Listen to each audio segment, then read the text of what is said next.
Scott Ritter, we talked about it the other night, but it seems pretty straightforward that SOLEDAR, as I understand it, the Russians are in the center of the town.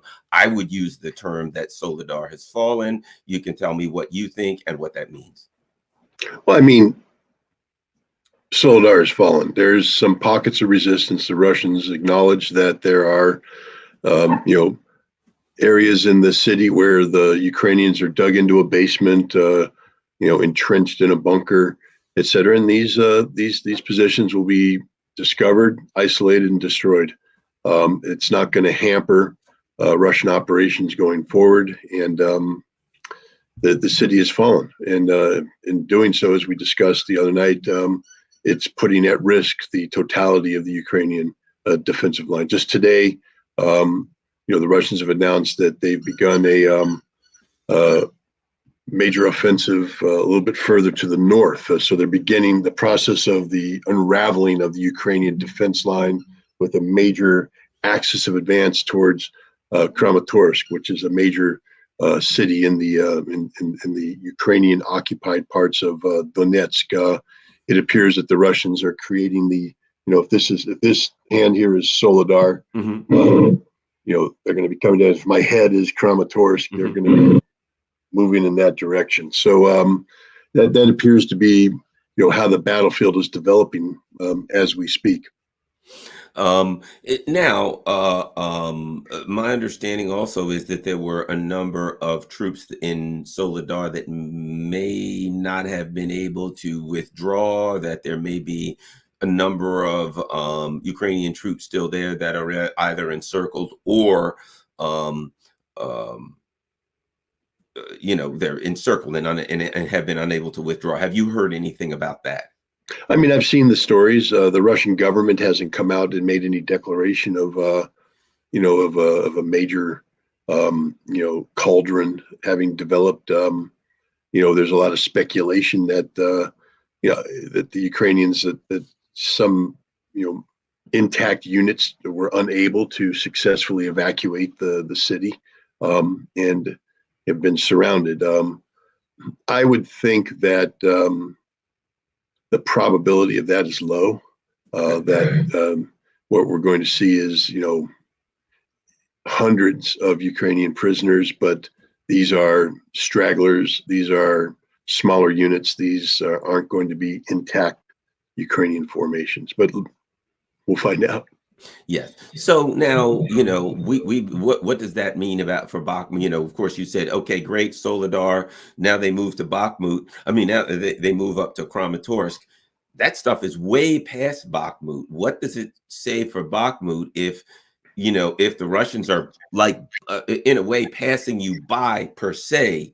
Aren't they kind of encircling you in a broader way? I mean, what are you thinking now? If you are in charge, if Scott Ritter, you're in charge of the troops, the Ukrainian troops in Bakhmut, how are you going to deal with this? Or are you just going to get out? Well, I mean, there's two schools of thought. There's the Adolf Hitler defend in place or die order from 1941, where he ordered the German troops to go into what he called hedgehog defenses.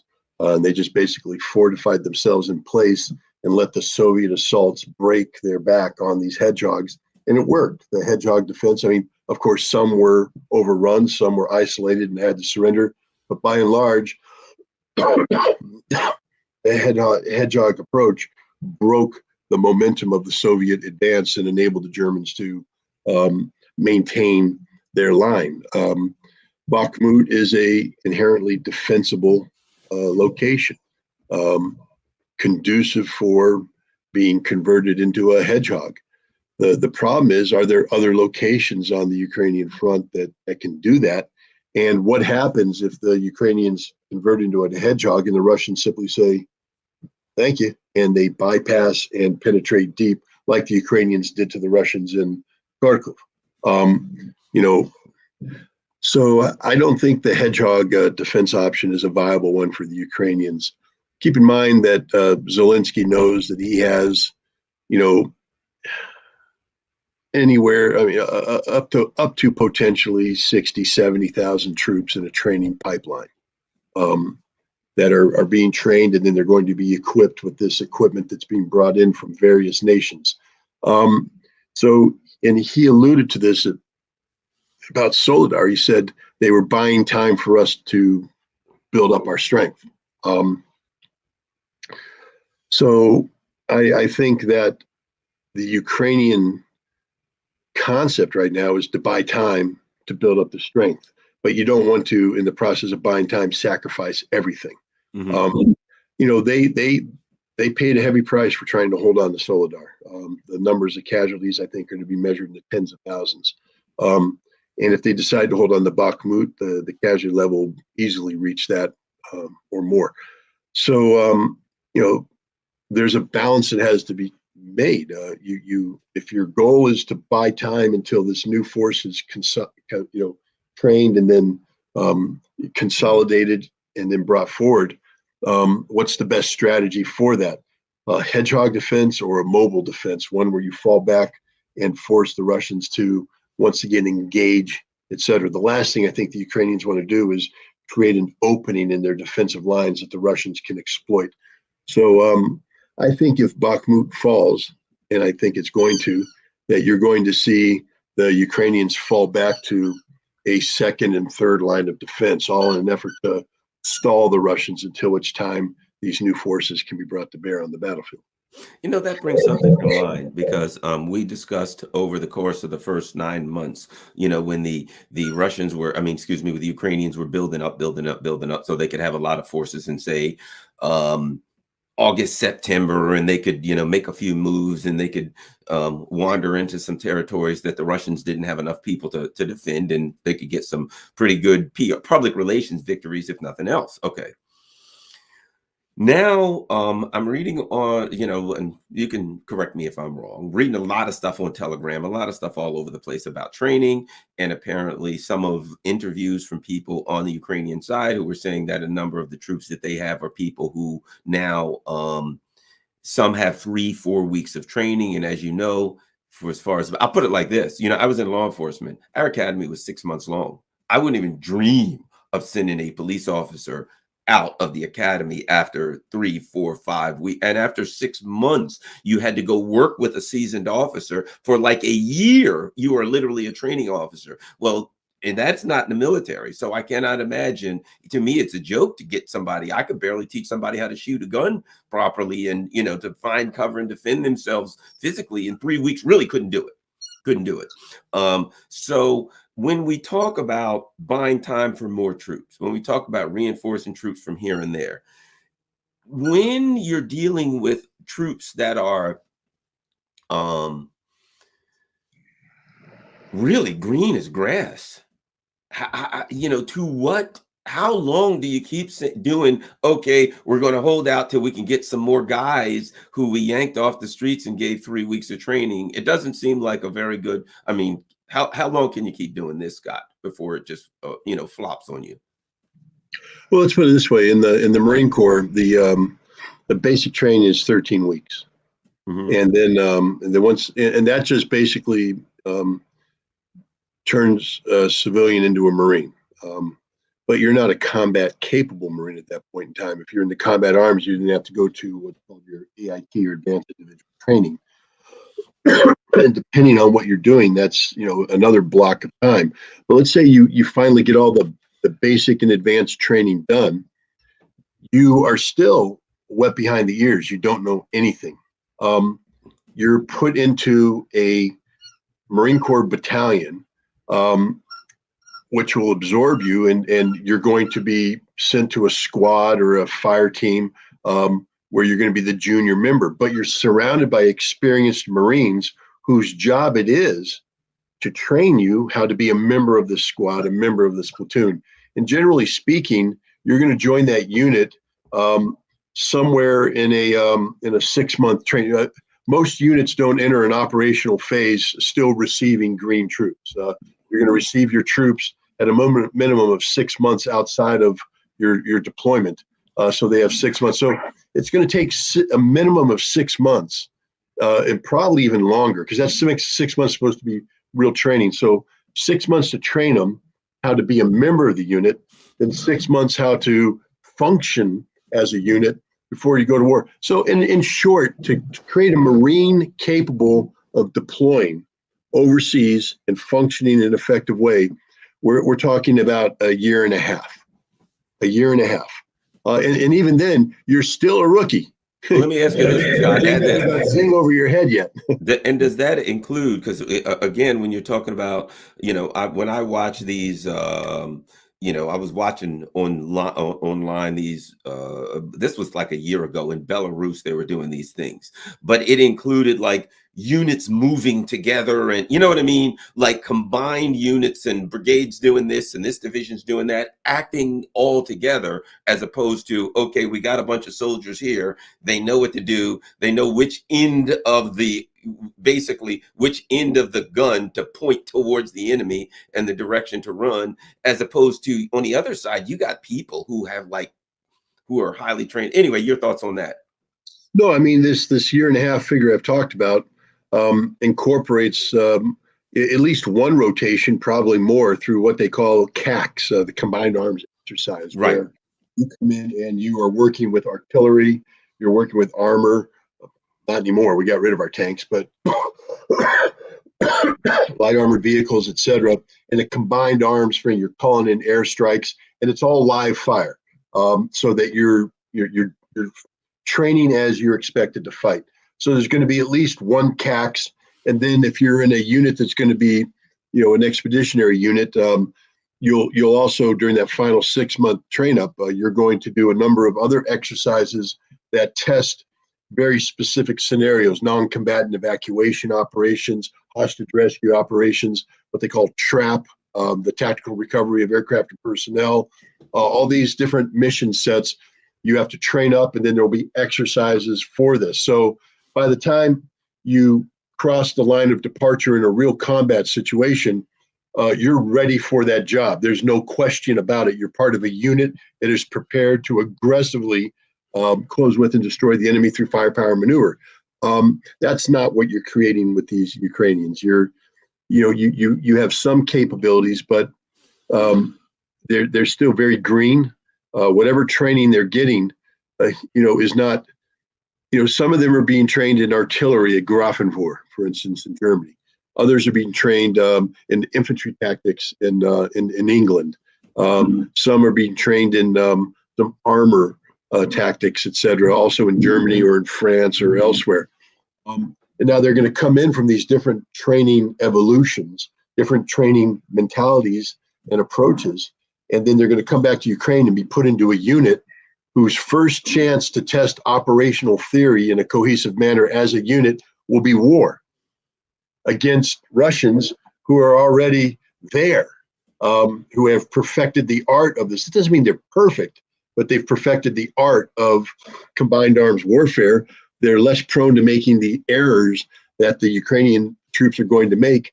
It's an absolutely unfair. Ukraine will never again replicate the set of circumstances that existed in September, where Russia had literally stripped its line naked to send reserves down to repel an offensive in Kherson, leaving itself vulnerable to a Ukrainian attack in Kharkov. But we're talking about small pockets of troops who weren't properly equipped, with 5-kilometer gaps between their lines, insufficient resources to cover that gap with fire, and then no defense in depth. So the Ukrainians were able to rush through the gap and then penetrate 20, 30 kilometers into the rear, not running into anybody, cutting off lines of communication, things of that nature. So that will never happen again.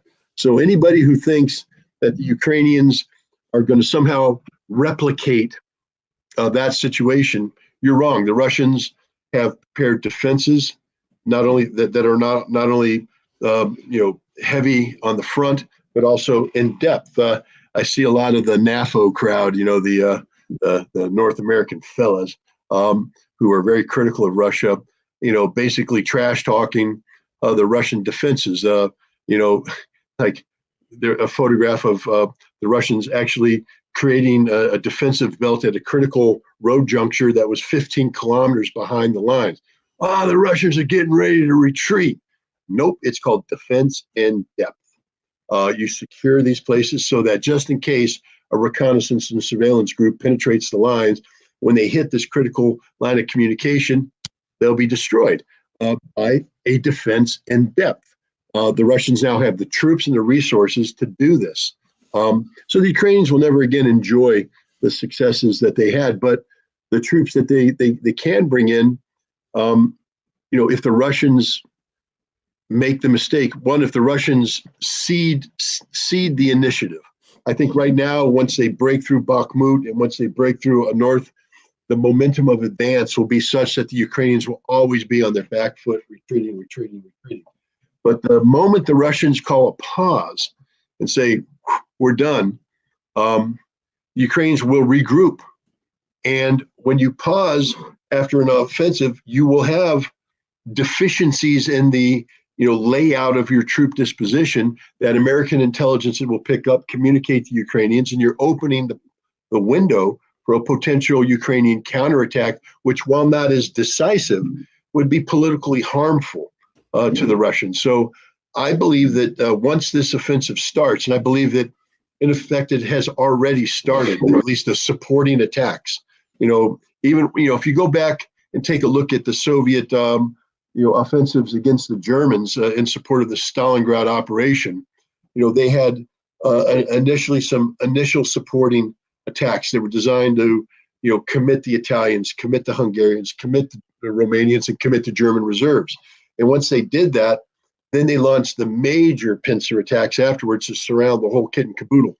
I think what we're seeing now with Bakhmut and SOLEDAR and then further north, are these major supporting attacks that are designed to shape the battlefield, create a new battlefield reality that will lead to an eventual exploitation by the Russian mobilization that's getting ready to come in. But once they start, just from a military perspective, they can't stop, because the moment you pause, remember, the Ukrainians right now, if you did a schedule, if we did up one of those classic whiteboards and went from January to say June, and we drew it out, when all the equipment that's being promised is going to arrive.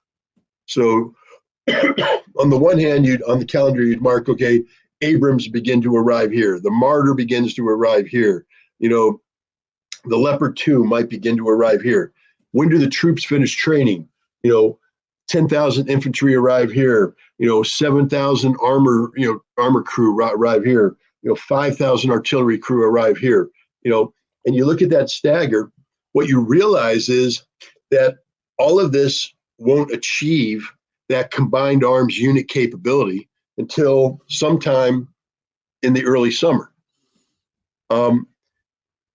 Now, if I were the Russians, I'd look at that staggered thing and say, what my goal is to put pressure on the Ukrainians so that as each of these components come in, they're immediately committed to the battlefield, which means they'll be committed piecemeal, and then the Russians will just chew them up.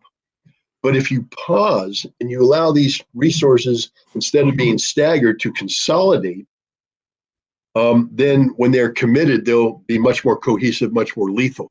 So I think it's in Russia's interest to maintain pressure on the battlefield throughout this schedule of arrivals and potential deployment, so that they have to be committed piecemeal, as opposed to in mass. And we have a historical example of this. The Ukrainians trained up 2 armored corps equivalents this past summer. The first one that they trained up, they were able to employ in a unified, cohesive manner, and that's what got them the big successes in the north. But as they began to beat their head against the wall against the new Russian defensive lines, the second corps coming in, rather than waiting and consolidating its power, was committed piecemeal. Mm-hmm. One battalion here, one brigade here, etc. And it dissipated the potential combat impact that a corps worth of men and material would have had. Instead, they just bled out on the front line. So there's a precedent of the Ukrainians under pressure, having piecemeal commitment of their resources, and I think the Russians should be looking at that and trying to schedule an offense that compels the Ukrainians to do that kind of piecemeal commitment of their, consider on 60 to 70,000 potential troops out there getting trained. That's a good number. Yeah, and the other part of it is, okay, it would be one thing if I'm maintaining 100% of my soldiers and equipment, and I'm bringing in another 10% and another 10% and another 10%. But if I'm losing 10 and 12%, 15%, every time you bring in 10%, if I've lost 12% of my equipment and people, and you bring in another 10%, I'm still 2% under. And no, you know what I mean? So if they continue to degrade the military capabilities of the Ukrainians, what you're bringing in, A, is replacing things that's been destroyed, but B, you've destroyed more than they can replace, so they're constantly swimming backwards. Right. It's it's military math. It's burn rate and replenishment rate. Basically, the burn rate is the Okay, yeah. the speed in which resources are being consumed, both manpower and equipment. The replenishment rate is the speed in which they're being replenished. So, on the one hand, you know, it's that's designed to create a purely mathematical formula. But here's the problem: the burn rate is consuming troops that, let's say, we give it a qualitative factor of 10.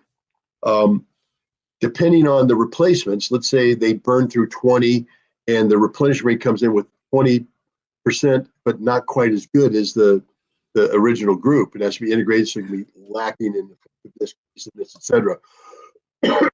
Now that effective factor is going to drop. So you're still burning the unit down, reducing it. Now capabilities of that unit is diminished from, say, 10 to 8. And then the longer you do this, 8 to 6 to 5. So even if you are replenishing on a one-to-one basis, the combat capability of the unit being replenished is diminishing over time because of the lack of training, lack of unit cohesiveness, et cetera, that's occurring by simply swapping out dead bodies for living bodies. But here's the other problem with the Ukrainians.